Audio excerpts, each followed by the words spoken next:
ನಮ್ಮ ಕಾರ್ಯಕ್ರಮಗಳು ಬಡವರು ಮಧ್ಯಮ ವರ್ಗದವರ ಆರ್ಥಿಕ ಸುಧಾರಣೆಯನ್ನು ಮಾಡತಕ್ಕಂತ ಒಂದು ಕಾರ್ಯಕ್ರಮಗಳು ಪ್ರಚಾರ ಮಾಡ್ತಾರೆ. ಈ ಗ್ಯಾರಂಟಿಗಳು ಚುನಾವಣೆ ಆದ್ಮೇಲೆ ಹೊರಟೋಗ್ತದೆ. ಒಂದು ಉದಾಹರಣೆಯನ್ನು ನಾನು ನಿಮಗೆ ಕೊಡ್ಲಿಕ್ಕೆ ಬಯಸ್ತೇನೆ. ಶ್ರೀಮತಿ ಇಂದಿರಾ ಗಾಂಧಿ ಅವರು ತಂದಂತ ವೃದ್ಧಾಪ್ಯ ವೇತನ, ಅಂಗವಿಕಲರ ವೇತನ, ಬಡವರಿಗೆ ಮನೆಗಳನ್ನ ಹಂಚತಕ್ಕಂಥದ್ದು, ಬಡವರಿಗೆ ನಿವೇಶನಗಳನ್ನ ಕೊಡ್ತಕ್ಕಂಥದ್ದು, ಊಳನೆ ಭೂಮಿ ಒಡೆಯ ಕೊಡ್ತಕ್ಕಂಥದ್ದು, ಬಂಗಾರಪ್ಪನವರ ಕಾಲದಲ್ಲಿ ಬಂದಂತ ಉಚಿತ ಪಂಪ್ ಸೆಟ್ಗಳಿಗೆ ಕರೆಂಟ್ ಅನ್ನ ಫ್ರೀ ಆಗಿ ಕೊಡ್ತಕ್ಕಂಥದ್ದು, ಈ ಎಲ್ಲ ಯೋಜನೆಗಳು ಕಾಂಗ್ರೆಸ್ ಸರ್ಕಾರದ ಅವಧಿನಲ್ಲಿ ತಂದಂತದ್ದು. ಇವತ್ತಿನವರೆಗೂ ಕೂಡ ಯಾರು ಕೂಡ ಅದನ್ನ ಬದಲಾವಣೆ ಮಾಡಲಿಕ್ಕೆ ಸಾಧ್ಯ ಇಲ್ಲ. ಈ 5 ಗ್ಯಾರಂಟಿಗಳನ್ನ ಯಾರೇ ಬಂದರೂ ಕೂಡ ಮಾಡಲಿಕ್ಕೆ ಸಾಧ್ಯ ಇಲ್ಲ. ಇವತ್ತು ಇದು ಕಾಂಗ್ರೆಸ್ ಸರ್ಕಾರ, ಸನ್ಮಾನ್ಯ ಡಿ.ಕೆ. ಶಿವಕುಮಾರ್ ಅವರು ಮತ್ತು ಮುಖ್ಯಮಂತ್ರಿ ಸಿದ್ದರಾಮಯ್ಯನವರು ದೃಢ ಸಂಕಲ್ಪವನ್ನ ಮಾಡಿ ಈ 5 ಗ್ಯಾರಂಟಿಗಳನ್ನ ನಿಮಗೆ ಕೊಟ್ಟಿದ್ದಾರೆ. ಒಂದು ತಿಂಗಳಿಗೆ 6,000 ರೂಪಾಯಿ ಹಣ ನಿಮ್ ಕೈ ತಲುಪ್ತಾ ಇದೆ. ಒಂದು ತಿಂಗಳಿಗೆ 5ರಿಂದ 6,000 ರೂಪಾಯಿ ಹಣ ನಿಮಗೆ ತಲುಪ್ತಾ ಇದೆ. 2,000 ರೂಪಾಯಿ ಗ್ಯಾರಂಟಿನಲ್ಲಿ, 2,000 ರೂಪಾಯಿ ಗೃಹಲಕ್ಷ್ಮಿಯಲ್ಲಿ, ಅನ್ನಭಾಗ್ಯದಲ್ಲಿ ಸುಮಾರು 1,200 ರೂಪಾಯಿ, ವಿದ್ಯುತ್ ಉಳಿತಾಯಕ್ಕೆ ಇವತ್ತು 700ರಿಂದ 1,000 ರೂಪಾಯಿ, ಬಸ್ನಲ್ಲಿ ಪ್ರಯಾಣ ಮಾಡ್ತಕ್ಕಂಥವ್ರು ಸುಮಾರು 1,500 ರೂಪಾಯಿ ಉಳಿತಾಯವನ್ನ ಮಾಡ್ತಾ ಇದ್ದೀರಿ. ಪ್ರತಿಯೊಂದು ಯೋಜನೆಗಳಲ್ಲೂ ಕೂಡ ಇವತ್ತು ನೀವು 5,000ಕ್ಕೂ ಹೆಚ್ಚು ಹಣವನ್ನ ಕರ್ನಾಟಕ ಸರ್ಕಾರ ಈ ರಾಜ್ಯದ ಬಡವರಿಗೆ ಕೊಡ್ತಾ ಇದೆ. ನಾವ್ ಹೇಳಿದ್ವಿ 40% ಕಮಿಷನ್ ಏನ್ ತಗೋತಾ ಇದೀರಿ ಅದನ್ನ ಕಟ್ ಮಾಡ್ಬಿಟ್ಟು ನಿಮ್ಗೆ ಕೊಡ್ತೀವಿ. ಸರ್ಕಾರ ದಿವಾಳಿ ಆಗಿಲ್ಲ. ಸರ್ಕಾರ ದಿವಾಳಿ ಆಗಿದೆ ಅಂತಕ್ಕಂಥದ್ದು ಸುಳ್ಳು. ನಿಮ್ಮ ತೆರಿಗೆಯನ್ನ ನಿಮಗೆ ಕೊಡ್ತಕ್ಕಂತ ಕೆಲಸ ಈ ದೇಶದಲ್ಲಿ ಯಾರು ಮಾಡ್ತಾ ಇದ್ದಾರೆ ಅಂತ ಅಂದ್ರೆ ಅದು ಕರ್ನಾಟಕ ಸರ್ಕಾರ, ಸನ್ಮಾನ್ಯ ಸಿದ್ದರಾಮಯ್ಯನವರ ನೇತೃತ್ವದ ಸರ್ಕಾರ ಅಂತಕ್ಕಂಥದ್ದನ್ನ ತಾವ್ಯಾರು ಕೂಡ ಮರಿಬಾರದು. ನಿಮ್ಮ ತೆರಿಗೆಯನ್ನ ನಿಮಗೆ ಕೊಡ್ತಕ್ಕಂತ ಒಂದು ಕೆಲಸ, ಬಡವರನ್ನ ಮೇಲ್ತಕ್ಕಂತ ಕೆಲಸ, ಸಾಮಾಜಿಕ ನ್ಯಾಯವನ್ನ ಒದಗಿಸ್ತಕ್ಕಂತ ಕೆಲಸ ಇವತ್ತು ಕರ್ನಾಟಕದಲ್ಲಿ ಆಗ್ತಾ ಇದೆ. ಅಭಿವೃದ್ಧಿ ಇಲ್ಲ ಅಂತ ಹೇಳಿ ಕೆಲವರೆಲ್ಲ ಭಾಷಣ ಮಾಡ್ತಾರೆ. ಅಭಿವೃದ್ಧಿ ಅಂತ ಏನು ಅಂತ ಹೇಳಿದ್ರೆ, ಈ ದೇಶದ ಅಭಿವೃದ್ಧಿ ಆಗ್ಬೇಕು ಅಂತ ಅಂದ್ರೆ ಪ್ರತಿಯೊಬ್ಬನ ಆರ್ಥಿಕ ಶಕ್ತಿ ವೃದ್ಧಿ ಆಗ್ಬೇಕು. ಯಾವ GDP ಬಗ್ಗೆ ಮಾತನಾಡ್ತೀವಿ, ಆ GDP ಹೆಚ್ಚಾಗಬೇಕು ಅಂತ ಹೇಳಿದ್ರೆ ಮಾನವ ಸಂಪನ್ಮೂಲ ಏನಿದೆ ಅದು ಹೆಚ್ಚಾದ್ರೆ ಮಾತ್ರ ಈ ದೇಶದ ಅಭಿವೃದ್ಧಿಯ ಸೂಚ್ಯಾಂಕವನ್ನ ತೋರಿಸ್ತದೆ, ಈ ರಾಜ್ಯದ ಅಭಿವೃದ್ಧಿಯ ಸೂಚ್ಯಾಂಕವನ್ನ ತೋರಿಸ್ತದೆ. ಆ ಒಂದು ಕೆಲಸವನ್ನ ಕರ್ನಾಟಕ ಸರ್ಕಾರ ಚಾಚೂ ತಪ್ಪದೆ ಮಾಡ್ತಾ ಇದೆ. ಆ ಒಂದು ಕಾರ್ಯಕ್ರಮವೇ ಇವತ್ತು 5 ಗ್ಯಾರಂಟಿಗಳು. 5 ಗ್ಯಾರಂಟಿಗಳು. ಕೆಲವರು ನನ್ನ ಮೇಲೆ ಟೀಕೆಯನ್ನ ಮಾಡ್ತಾ ಇದ್ದಾರೆ. ಇತ್ತೀಚಿನ ದಿನಗಳಲ್ಲಿ ಬಹಳ ದೊಡ್ಡ ಧ್ವನಿಯನ್ನ ಎತ್ತುತ್ತಾ ಇದ್ದಾರೆ. ಡಿ.ಕೆ. ಸುರೇಶ್ ಅವರು ದೇಶ ವಿಭಜನೆ ಮಾಡಲಿಕ್ಕೆ ಹೊರಟಿದ್ದಾರೆ. ನಾನು ದೇಶ ವಿಭಜನೆ ಮಾಡಲಿಕ್ಕೆ ಹೊರಟಿಲ್ಲ. ನಾನು ಹೇಳಿದ್ದೇನೆ, ನಾನೊಬ್ಬ ಭಾರತೀಯ, ನಾನೊಬ್ಬ ಕನ್ನಡಿಗ, ನಾನು ನನ್ನ ಕನ್ನಡಿಗನಾಗಿ ಕರ್ನಾಟಕದ ತೆರಿಗೆ ಹಕ್ಕನ್ನ ಕೇಳ್ತಕ್ಕಂಥದ್ದು ನನ್ನ ಧರ್ಮ. ಯಾರಿಗೋಸ್ಕರ ಕೇಳ್ತಾ ಇದ್ದೀನಿ? ನನಗೋಸ್ಕರ ಅಲ್ಲ, ಈ ವೇದಿಕೆ ಇರ್ತಕ್ಕಂಥವ್ರಿಗಲ್ಲ, ಎಲ್ಲಿ ಕುಳಿತಿರ್ತಕ್ಕಂಥ ಹಳ್ಳಿನಲ್ಲಿರ್ತಕ್ಕಂಥ ರಸ್ತೆಗಳಲ್ಲಿ ವ್ಯಾಪಾರ ಮಾಡ್ತಾ ಬೀದಿಯಲ್ಲಿ ತಿರ್ತಾ ಇರ್ತಕ್ಕಂಥ ಬಡವರ ಪರವಾಗಿ ಧ್ವನಿಯನ್ನ, ಕರ್ನಾಟಕದ ಕನ್ನಡಿಗರ ಪರವಾಗಿ ಧ್ವನಿಯನ್ನ ಎತ್ತಿದ್ದೇನೆ. ಕರ್ನಾಟಕದ ಕನ್ನಡಿಗರ ಪರವಾಗಿ ಧ್ವನಿಯನ್ನ ಎತ್ತಿದ್ದೇನೆ. ಏನ್ರಿ ತೆರಿಗೆ ವಸೂಲು ಮಾಡ್ತೀನಿ ಅಂತ ಹೇಳಿ 1 ರೂಪಾಯಿ 2 ರೂಪಾಯಿ ಅಲ್ಲ ರೀ ಅನ್ಯಾಯ ಮಾಡ್ತಾ ಇರೋದು. 4,30,30,000 ಕೋಟಿ ರೂಪಾಯಿ ಹಣ ಈ ರಾಜ್ಯ ಸರ್ಕಾರ ಕೇಂದ್ರಕ್ಕೆ ಕೊಡ್ತಾ ಇರ್ತಕ್ಕಂಥದ್ದು. ಈ ರಾಜ್ಯದ ಬಜೆಟ್ 3,71,000 ಕೋಟಿ. 3,71,000 ಕೋಟಿ ಈ ರಾಜ್ಯದ ಬಜೆಟ್. ಈ ವರ್ಷದಲ್ಲಿ ನಾವು ಕೇಂದ್ರಕ್ಕೆ ಕೊಡ್ತಾ ಇರ್ತಕ್ಕಂಥದ್ದು 4,30,000 ಕೋಟಿ. ಅವರಿಗೆ ನಮಗೆ ಕೊಡ್ತಾ ಇರ್ತಕ್ಕಂಥದ್ದು 44,000 ಕೋಟಿ ಈ ವರ್ಷದಲ್ಲಿ. ಅನ್ಯಾಯ ಅಲ್ವೇನ್ರಿ? ನಮ್ಮ ಗ್ಯಾರಂಟಿಗಳನ್ನ ಭಾರತೀಯ ಜನತಾ ಪಕ್ಷದ ರಾಷ್ಟ್ರೀಯ ನಾಯಕರುಗಳು, ರಾಜ್ಯ ನಾಯಕರುಗಳು ಇವತ್ತು ಟೀಕೆಯನ್ನ ಮಾಡ್ತಾರೆ. ನಾನು ಪ್ರಶ್ನೆ ಕೇಳ್ತಾ ಇದ್ದೇನೆ. ನಾನು ಹೇಳಿದ್ದೇನೆ ಈಗಾಗಲೇ, ನಮ್ಮ ಹಣ ನಮಗೆ ಕೊಡಿ. ನಮ್ಮ ನೀರಾವರಿ ಯೋಜನೆಗಳನ್ನು ನೀವು ಅನುಷ್ಠಾನ ಮಾಡಲಿಕ್ಕೆ ಬಿಟ್ಟಿಲ್ಲ. ನಮ್ಮ ಬೆಂಗಳೂರಿನ ಟ್ರಾಫಿಕ್ ಸಮಸ್ಯೆಯನ್ನ ಬಗೆಹರಿಸಲಿಕ್ಕೆ ನೀವು ಹಣ ಕೊಟ್ಟಿಲ್ಲ. ಇವತ್ತು ಬರದಂತಹ ಸಮಸ್ಯೆ ಈ ರಾಜ್ಯದಲ್ಲಿ 220 ತಾಲೂಕುಗಳು ಬಡಪೀಡಿತ ತಾಲೂಕುಗಳ ಘೋಷಣೆಯಾಗಿದೆ. ನೀವು ನಮಗೆ ಹಣ ಕೊಡ್ತಾ ಇಲ್ಲ. ಈ ರೈತರ ನೆರವಿಗೆ ನೀವು ಬಂದಿಲ್ಲ. ನಿಮಗೆ ಯಾಕೆ ನಾವು ತೆರಿಗೆಯನ್ನ ಕಟ್ಟಬೇಕು?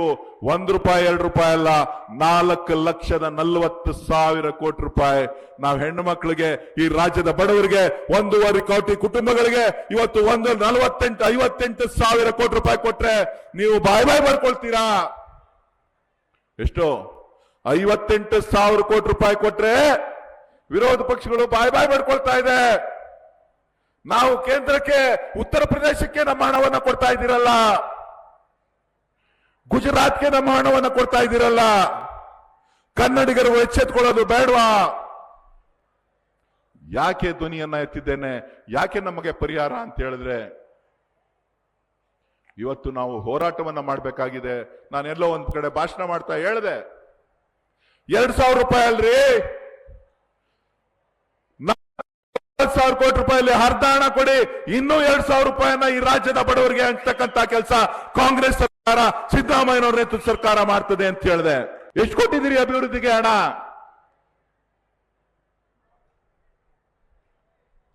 ಏನ್ ಅಭಿವೃದ್ಧಿನೇ ಮಾಡ್ತಾ ಇಲ್ಲ, ಅಭಿವೃದ್ಧಿನೇ ಮಾಡ್ತಾ ಇಲ್ಲ. ಬನ್ರಿ ಮಾಗಡಿನಲ್ಲಿ ಏನೇನು ಮಾಡಿದೀವಿ ಅಂತ ಹೇಳ್ತೀನಿ. ತಾವು ಬಾಲಕೃಷ್ಣರವರಿಗೆ ಆಶೀರ್ವಾದ ಮಾಡಿದ ಮೇಲೆ, ನೀವು ಬಾಲಕೃಷ್ಣರವರಿಗೆ ಆಶೀರ್ವಾದ ಮಾಡಿದ ಮೇಲೆ ಇವತ್ತು ಇಡೀ ರಾಜ್ಯದಲ್ಲಿ ನಾವು ಈ ಜಿಲ್ಲೆನಲ್ಲಿ ನಾವು ತೀರ್ಮಾನವನ್ನ ಮಾಡಿದ್ದೇವೆ. ಮಾಗಡಿ ತಾಲೂಕಿನಲ್ಲಿ, ರಾಮನಗರ ಜಿಲ್ಲೆಯಲ್ಲಿ ಎಲ್ಲ ಮನೆಗಳಿಗೆ ಕುಡಿಯೋ ನೀರನ್ನ ಕೊಡಬೇಕು ಅಂತ ಹೇಳಿ ಇವತ್ತು ಯೋಚಿಸುತ್ತೇವೆ. ಹೇಮಾವತಿಯಿಂದ ಬರ್ತಕ್ಕಂತ ನೀರು, ನಾಳೆ ಕುಣಿಗಲ್ನಲ್ಲಿ ಕಾರ್ಯಕ್ರಮ ಇದೆ. ಎಷ್ಟು? 900 ಕೋಟಿ ರೂಪಾಯಿ ಶ್ರೀರಂಗ ಯೋಜನೆ ನೀರಾವರಿ ಯೋಜನೆಗೆ ನೀರಂತ ಕರ್ತಕ್ಕಂತ ಕಾರ್ಯಕ್ರಮಕ್ಕೆ ಚಾಲನೆಯನ್ನ ಕೊಡ್ತಾ ಇದ್ದೇವೆ. ನಿಂತೋಗಿತ್ತು, ನಾನೇ ಮಂಜೂರು ಮಾಡಿಸಿದ್ದೆ, ನಾನು ರೇವಣ್ಣವ್ರು ಮಂಜೂರು ಮಾಡಿಸಿದ್ವಿ. ಕಾಮಗಾರಿಗೆ ಚಾಲನೆಯನ್ನ ಕೊಡ್ತಾ ಇದ್ದೀವಿ. ಲಿಂಕ್ ಕೆನಾಲ್ ಅನ್ನ ಮಾಡ್ತಕ್ಕಂತ ಕೆಲಸ ಮಾಡ್ತಾ ಇದ್ದೀವಿ. ಮಂಚಿನ ಬೆಲೆಗೆ ನೀರು ತರಬೇಕು ಅಂತ ಹೇಳಿ ಕಾರ್ಯಕ್ರಮವನ್ನು ರೂಪಿಸಿ ಮಂಚಿನ ಬೆಲೆಗೆ ನೀರು ತಂದಿದ್ದೇವೆ. ವೈಜಿ ಗುಡ್ಡಕ್ಕೆ ನೀರು ತಂದಿದ್ದೇವೆ. ವೈಜಿ ಗುಡ್ಡದಿಂದ ಮಂಚಿನ ಬೆಲೆಯಿಂದ ಮಾಗಡಿ ತಾಲೂಕಿಗೆ ಕುಡಿಯೋ ನೀರನ್ನ ಕೊಡ್ತಕ್ಕಂತ ಯೋಜನೆಯನ್ನ ಅನುಷ್ಠಾನ ಮಾಡ್ತಾ ಇದ್ದೇವೆ. ರಸ್ತೆಗಳ ಅಭಿವೃದ್ಧಿಗೆ ಸುಮಾರು 150 ಕೋಟಿಗೂ ಹೆಚ್ಚು ಹಣವನ್ನ ಈ ಕ್ಷೇತ್ರದಲ್ಲಿ ಈಗಾಗಲೇ ಕಾಮಗಾರಿಯನ್ನು ಪ್ರಾರಂಭ ಮಾಡಿದ್ದೇವೆ. ನೀವು ನೋಡ್ತಾ ಇದ್ದೀರಿ, ನಾವೆಲ್ಲರೂ ಕೂಡ ಇಲ್ಲಿ ಇದ್ದೇವೆ.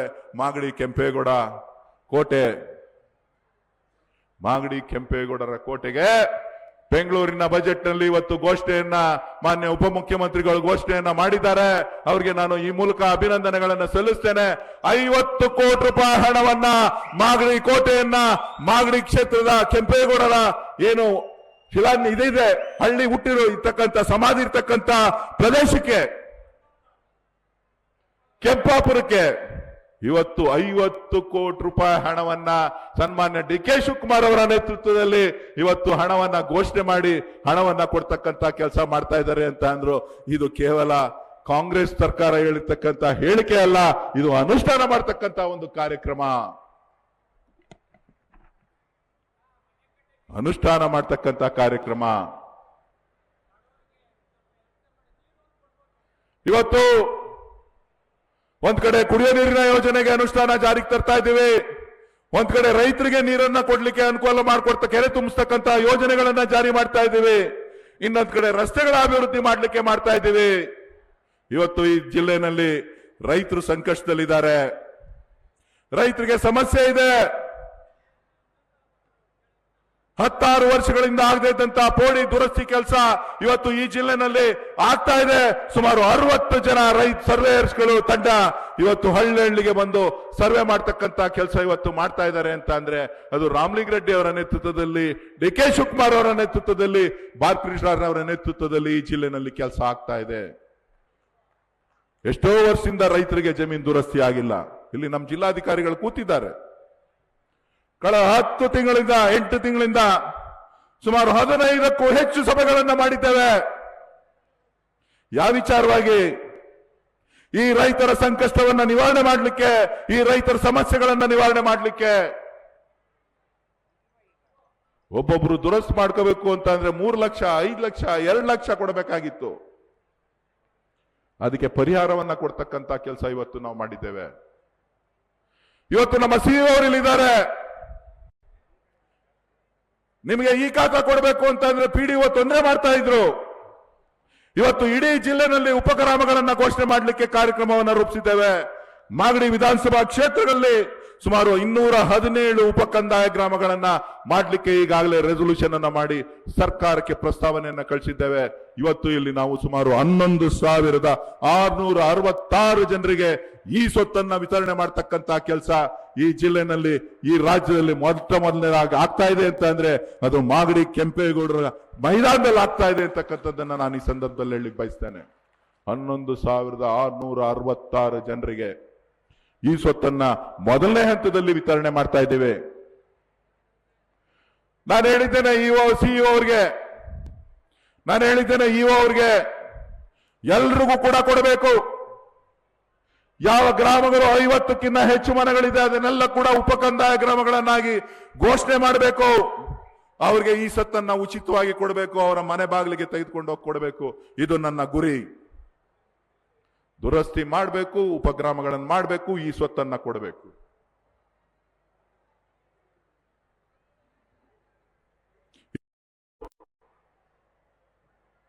ಶಿಕ್ಷಣಕ್ಕೆ ಆದ್ಯತೆ ಕೊಡಬೇಕು ಅಂತ ಹೇಳಿ ಡಿ ಕೆ ಶಿವಕುಮಾರ್ ಅವರು ಉಪಮುಖ್ಯಮಂತ್ರಿಗಳು ತೀರ್ಮಾನ ಮಾಡಿದ್ದಾರೆ.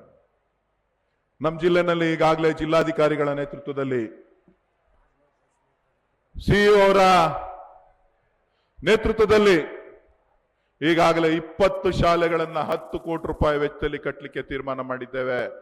ಉತ್ತಮವಾದಂತಹ ಗುಣಮಟ್ಟದ ಕರ್ನಾಟಕ ಮಾದರಿ ಪಬ್ಲಿಕ್ ಶಾಲೆಯನ್ನ ಪ್ರಾರಂಭ ಮಾಡಲಿಕ್ಕೆ 20 ಶಾಲೆಗಳನ್ನ ಗುರ್ತು ಮಾಡಿದ್ದೇವೆ. ಮಾಗಡಿನಲ್ಲಿ 5 ಶಾಲೆಗಳನ್ನ ಈಗ ತೆಗೆದುಕೊಂಡಿದ್ದೇವೆ. ಒಂದೊಂದು ಶಾಲೆಗೆ 10 ಕೋಟಿ ರೂಪಾಯಿ ಹಣ. ಗುಣಮಟ್ಟದ ಶಿಕ್ಷಣವನ್ನ ಯಾರಿಗೆ, ನನ್ನ ಮಕ್ಕಳಿಗಲ್ಲ, ಈ ವೇದಿಕೆ ಮೇಲೆ ಇರ್ತಕ್ಕಂಥ ಮಕ್ಕಳಿಗಲ್ಲ, ಈ ಬಡವರು, ಈ ರೈತರ ಮಕ್ಕಳು, ಹಳ್ಳಿನಲ್ಲಿ ಓದ್ತಾ ಇರ್ತಕ್ಕಂಥವ್ರಿಗೆ ಪಂಚಾಯಿತಿಗೊಂದು ಶಾಲೆಯನ್ನ ನಿರ್ಮಾಣ ಮಾಡಿ ಅವ್ರಿಗೆ ಒಂದು ಉತ್ತಮವಾದಂತಹ ಶಿಕ್ಷಣವನ್ನ ಕೊಡಬೇಕು ಅಂತಕ್ಕಂಥ ಸಂಕಲ್ಪವನ್ನ ಇವತ್ತು ಮಾಡಿ ಇವತ್ತು ಕಾರ್ಯಕ್ರಮವನ್ನ ರೂಪಿಸಿದ್ದೇವೆ ಅಂತ ಹೇಳಿದ್ರೆ ಅದು ರಾಮನಗರ ಜಿಲ್ಲೆಯಿಂದ ಪ್ರಾರಂಭ ಆಗ್ತಾ ಇದೆ, ಅದು ಮಾಗಡಿಯಿಂದ ಪ್ರಾರಂಭ ಆಗ್ತಾ ಇದೆ ಅಂತಕ್ಕಂಥದ್ದನ್ನ ತಾವ್ಯಾರು ಕೂಡ ಮರಿಬಾರದು. 1-2 ಕಾರ್ಯಕ್ರಮಗಳಲ್ಲ, 1-2 ಕಾರ್ಯಕ್ರಮಗಳಲ್ಲ. ಯಾವ ವಿಚಾರದಲ್ಲಿ ಮಂಚಲ್ ಮನೆಯನ್ನ ಪ್ರವಾಸಿ ತಾಣ ಮಾಡಬೇಕು ಅಂತ ಹೇಳಿ ತೀರ್ಮಾನ ಮಾಡಿದ್ದೇವೆ. ಹೀಗೆ 10 ಹಲವು ಯೋಜನೆಗಳನ್ನ ಗಮನದಲ್ಲಿಟ್ಕೊಂಡು ಇವತ್ತು 5 ಗ್ಯಾರಂಟಿಗಳನ್ನ ಅನುಷ್ಠಾನ ಮಾಡ್ತಾ ಇದ್ದೀವಿ. ನನ್ನ ಸಹೋದರಿಯರು ಅಂಗನವಾಡಿಯ ಕಾರ್ಯಕರ್ತರು ಬಂದಿದ್ದಾರೆ. ಬಹುಶಃ ಇಡೀ ರಾಜ್ಯದಲ್ಲಿ ಸಾಕಷ್ಟು ಕಷ್ಟವನ್ನ ಪಟ್ಟು ಇವತ್ತು ಸರ್ಕಾರಕ್ಕೆ ಬೆಂಬಲವಾಗಿ ನಿಂತಿದ್ದಾರೆ. ನಾವು ಹೇಳಿದ್ದೀವಿ 6ನೇ ಗ್ಯಾರಂಟಿನೂ ಗ್ಯಾರಂಟಿ ಕೊಡ್ತೀವಿ ಅಂತ ಹೇಳಿ, 6ನೇ ಗ್ಯಾರಂಟಿನೂ ಕೊಡ್ತೀವಿ ಅಂತ ಹೇಳಿದ್ವಿ. ನನಗೆ ವಿಶೇಷವಾದಂತಹ ಪ್ರೀತಿ ಯಾರ ಮೇಲೆ ಅಂದ್ರೆ ನನ್ನ ಆಶಾ ಕಾರ್ಯಕರ್ತರ ಮೇಲೆ. ಕಾರಣ ಏನು ಅಂತ ಹೇಳಿದ್ರೆ ಇಡೀ ರಾಜ್ಯದಲ್ಲಿ ಕೋವಿಡ್ ಸಂದರ್ಭದಲ್ಲಿ ಯಾರು ಕೂಡ ಮನೆ ಬಾಗಿಲು ತೆಗೆದಿರಲಿಲ್ಲ. ಅಂಗನವಾಡಿ ಕಾರ್ಯಕರ್ತರು ಮತ್ತು ಆಶಾ ಕಾರ್ಯಕರ್ತರಿಬ್ರು, ಆಶಾ ಕಾರ್ಯಕರ್ತರು ಬೀದಿಯಲ್ಲಿ ಇದ್ರು, ನೀವು ಮನೆ ಸರ್ವೆ ಮಾಡ್ತಾ ಇದ್ರಿ. ಹಳ್ಳಿಗೆ ಬೀದಿನಲ್ಲಿ ರಸ್ತೆಗೆ ಓಡಾಡ್ಲಿಕ್ಕೆ ನೀವಾದ್ರೂ ನಿಮ್ಮ ಊರಲ್ಲಿ ಕೆಲಸ ಮಾಡ್ತಿದ್ರಿ. ಆಶಾ ಕಾರ್ಯಕರ್ತರು ಬಸ್ ಇರ್ಲಿಲ್ಲ, ಓಡಾಡ್ಲಿಕ್ಕೆ ಇರ್ಲಿಲ್ಲ, ಕೆಂಪು ಸೀರೆ ಉಟ್ಕೊಂಡು ಹಳ್ಳಿನಲ್ಲಿ ನಡ್ಕೊಂಡು ಹೋಗ್ತಾ ಇದ್ರೆ ಒಬ್ಬರೇ, ಬೇರೆ ಯಾರು ಕಾಣಿಸ್ತಾ ಏನವ ಯಾಕೆ ಓಡಾಡ್ತಾ ಇದೀಯ ಅಂತ ಕೆಲಸ ಕೊಟ್ಬಿಟ್ಟಿದೆ. ಕೆಲಸ ಮಾಡಬಾಚೆ ಇರುವ ಯಾಕೆ ನೀನ್ ಎಲ್ಲಾ ಕಡೆ ಸುತ್ಕೊ ಬತ್ತಿ, ನೀನ್ ಯಾವ್ದೋ ಅದಕ್ಕೆ ಕೆಲ್ಸಕ್ಕೆ ಸೇರ್ಬಿಟ್ಟು ನಾಳೆ ನಮ್ಗೇನಾರ ಕೋವಿಡ್ ಬಂದ್ಬಿಡ್ತು ಅಂತಂದ್ರೆ ಮನೆಯವರೆಲ್ಲ ಕೋವಿಡ್ ಅಂಟಿಸ್ಕೋಬೇಕಾಗ್ತದೆ, ನೀನ್ ಮನೆಯಿಂದ ಆಚೆ ಇರು ಅಂತ ಹೇಳ್ತಾರೆ ಅಂತ ಹೇಳಿ ಒಂದ ನುಡಿಗಳನ್ನ ನನ್ನ ಹತ್ರ ಹಂಚ್ಕೋತಾರೆ. ಸೊ ಇವತ್ತು ಅವರಿಬ್ಬರ ಬೇಡಿಕೆಯನ್ನ ನಾವು ಈಡೇರಿಸಬೇಕಾದಂತ ಕರ್ತವ್ಯ ನಮ್ಮ ಸರ್ಕಾರದ ಮೇಲಿದೆ. ಲಕ್ಷ್ಮೀ ಹೆಬ್ಬಾಳ್ಕ ಅವರು ಬಂದಿದ್ದಾರೆ ಅಂತ ಹೇಳಿ ಅರ್ಜಿಯನ್ನ ನನ್ನ ಕೈಗೆ ಕೊಟ್ಟಿದ್ದಾರೆ. ಬಹುಶಃ ಅವರು ಮುಖ್ಯಮಂತ್ರಿಗಳ ಮೇಲೆ, ಉಪಮುಖ್ಯಮಂತ್ರಿಗಳ ಮೇಲೆ ಅವರ ಪ್ರಭಾವವನ್ನು ಬೀರಿ ಆದಷ್ಟು ಬೇಗ ಈ ಒಂದು ನಿಮ್ಮ 6ನೇ ಗ್ಯಾರಂಟಿಯನ್ನ ಖಂಡಿತ ಮಾಡ್ತಾರೆ ಅಂತಕ್ಕಂಥ ವಿಶ್ವಾಸ ನನಗಿದೆ. ಇವತ್ತು ಕರ್ನಾಟಕದ ಕನ್ನಡಿಗರ ಧ್ವನಿಯಾಗಿ, ಕರ್ನಾಟಕದ ರೈತರ ಧ್ವನಿಯಾಗಿ ಇವತ್ತು ಕೆಲಸ ಮಾಡಬೇಕು ಅಂತ ಹೇಳಿ ನಾವು ಅನೇಕ ವಿಚಾರಗಳನ್ನ ಪ್ರಸ್ತಾಪ ಮಾಡಿದ್ದೇವೆ. ಈ 5 ಗ್ಯಾರಂಟಿಗಳನ್ನ ಸಂಪೂರ್ಣವಾಗಿ ಅನುಷ್ಠಾನ ಮಾಡ್ತೇವೆ, ಮುಂದುವರಿಸ್ತೇವೆ. ಕೆಲವರು ಹೇಳ್ತಾರೆ ಬಿಜೆಪಿಯವರು, JDS ಅವರು ಆಗಲೂ ಗ್ಯಾರಂಟಿ ಕಾರ್ಡ್ ಕೊಟ್ಟಾಗ ಇದೇ ಮಾತು ಹೇಳ್ತಾ ಇದ್ರು, ಬಾಲಕೃಷ್ಣ ಎಲ್ಲವರೆಗೂ ಈ ಗ್ಯಾರಂಟಿ, ಆಮೇಲೆ ಸುಳ್ಳು, ಇದೆಲ್ಲಿ ಕೊಟ್ಟರು, ದುಡ್ಡೆಲ್ಲಿದತ್ತು ಅಂತ ಇದ್ರು. ಈಗ ಅವರೇ ಮುಂದೆ ಬಂದು ಇಸ್ಕೊಳ್ಳುವಂತ ಪ್ರಯತ್ನ ಮಾಡ್ತಾ ಇದ್ದಾರೆ. ಈಗ ಒಂದು ತಿರ್ಗಾ ಎಲೆಕ್ಷನ್ ಬಂತು ಅಂತ ತಿರ್ಗಾ ಏನ್ ಹೇಳ್ತಾ ಇದ್ದಾರೆ ಅಂದ್ರೆ ಈ ಗ್ಯಾರಂಟಿ ಚುನಾವಣೆ ಆದ್ಮೇಲೆ ನಿಲ್ಸ್ಬಿಡ್ತಾರೆ. ಅದು ಬಿಜೆಪಿಯವ್ರ ಕೆಲಸನೇ ಹೊರತು ಕಾಂಗ್ರೆಸ್ನವರಲ್ಲ. ಕಾಂಗ್ರೆಸ್ ಯಾವತ್ತೂ ಕೂಡ ದಾನ ಮಾಡ್ತಕ್ಕಂಥ ಕೈಯೇ ಹೊರತು ವಾಪಸ್ ಪಡಿತಕ್ಕಂಥ ಕೈ ಅಲ್ಲ. ದುಡಿಮೆಯಿಂದ ದುಡಿಯೋರಿಗೆ ಕೈ ಶಕ್ತಿ ಕೊಡ್ತದೆ ಹೊರತು ಅನ್ನ ಹಾಕ್ತಕ್ಕಂಥ ಕೈಯೇ ಹೊರತು ಬೇರೆ ಯಾವ ಕೈಯೂ ಅಲ್ಲ ಅಂತಕ್ಕಂಥ ಈ ಸಂದರ್ಭದಲ್ಲಿ ನಾನಾದ್ರೂ ಹೇಳ್ತಾ, ಇವತ್ತು ಇನ್ನೂ ಒಂದು ಸವಾಲನ್ನ ನಾವು ಸ್ವೀಕಾರ ಮಾಡಿಟ್ಟಿದ್ದೇವೆ. ಈಗಾಗಲೇ ನಮ್ಮ ಜಿಲ್ಲಾಧಿಕಾರಿಗಳು, ನಮ್ಮ ತಾಲೂಕು ಆಡಳಿತ 10,000 ನಿವೇಶನಗಳನ್ನ ಬಡವರಿಗೆ ಹಂಚಲಿಕ್ಕೆ ಈಗಾಗಲೇ ನಾವು ಕಾರ್ಯಕ್ರಮವನ್ನ ರೂಪಿಸಿದ್ದೇವೆ. ಸುಮಾರು 162 ಎಕರೆ ಜಮೀನು ಈಗಾಗಲೇ ಗುರುತಿಸಿದ್ದಾರೆ. ಇನ್ನು 250 ಎಕರೆ ಜಮೀನನ್ನ ಗುರುತಿಸ್ತಾರೆ. ಎಲ್ಲೆಲ್ಲಿ ಬಡವರಿದ್ದಾರೆ ಅವರೆಲ್ಲರಿಗೂ ಕೂಡ ಉಚಿತವಾಗಿ ನಿವೇಶನವನ್ನ ಹಂಚುವಂತ ಕೆಲಸ ನಮ್ಮ ಜಿಲ್ಲಾಡಳಿತದಿಂದ, ಜಿಲ್ಲಾಧಿಕಾರಿಗಳು ಮತ್ತು ಇಲಾಖೆ ಮತ್ತು ನಮ್ಮ ಸಿಇಒ ಅವರು, ಜಿಲ್ಲಾ ಮಂತ್ರಿಗಳ ನೇತೃತ್ವದಲ್ಲಿ, ಉಪಮುಖ್ಯಮಂತ್ರಿಗಳ ನೇತೃತ್ವದಲ್ಲಿ ಈ ಕ್ಷೇತ್ರದಲ್ಲಿ ಆಗ್ತದೆ ಅಂತಕ್ಕಂಥ ಮಾತನ್ನ ಈ ಸಂದರ್ಭದಲ್ಲಿ ನಾನು ಹೇಳ್ತಾ, ಇನ್ನ ಹೆಚ್ಚು ಮಾತನಾಡೋದಿತ್ತು, ಆದ್ರೆ ನಮ್ಮ ಅತಿಥಿಗಳು ಬಂದಿದ್ದಾರೆ, ಅವರು ಸ್ವಲ್ಪ ಮಾತಾಡಿ, ನೀವು ಅವ್ರ ಮಾತಿಗೋಸ್ಕರ ನೀವು ಕಾಯ್ತಾ ಇದ್ದೀರಿ. ತಮ್ಮೆಲ್ಲರೂ ಕೂಡ ಶುಭವನ್ನ ಕೋರಿ ಅವ್ರಿಗೆ ನನ್ನ ಕ್ಷೇತ್ರಕ್ಕೆ ಬಂದಿದ್ದಕ್ಕೆ ತಮ್ಮೆಲ್ಲರ ಪರವಾಗಿ ಅವರಿಗೆ ವಿಶೇಷವಾದಂತ ಧನ್ಯವಾದಗಳನ್ನ ವೈಯಕ್ತಿಕವಾಗಿ ಕೂಡ ಹೇಳ್ತಾ ನನ್ನ ಮಾತನ್ನ ಮುಗಿಸ್ತಾ ಇದ್ದೇನೆ. ಜೈ ಹಿಂದ್, ಜೈ ಕರ್ನಾಟಕ. ನ್ಯೂಸ್ ಫಸ್ಟ್, ನಿರ್ಭೀತಿಯಿಂದ ನಿಮ್ಮ ಪರವಾಗಿ.